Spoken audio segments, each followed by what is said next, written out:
Hello and welcome to a low effort review. We're going to take a look at this Renpho Bluetooth scale. I've had this for a few years and all I can say is it's okay. I'll get into that in a second. So it's pretty easy. You just step on it. It's just a normal scale, but it's smart and it can connect via Bluetooth. Now to do that though, you'll need to use the app. And I'll show you that in another clip. Okay, so we're on now on another camera, so I can show you the app. So yeah, in order to sync, you need to have the app open on your phone while you stand on the scale. It's not exactly the most convenient thing.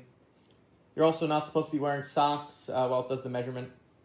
But to be honest, the measurements are, for everything except weight, are kind of just a best guess. They're not perfect. I wouldn't rely it. I'd get something like a DEXA scan for accurate results.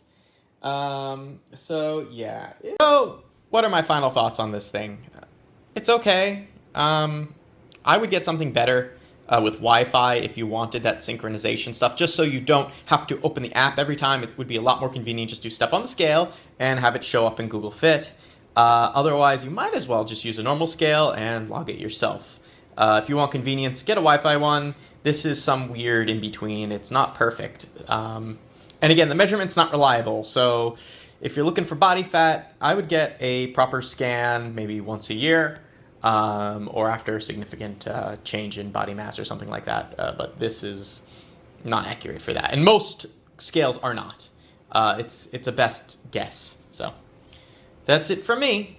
I'll see you in another low effort review.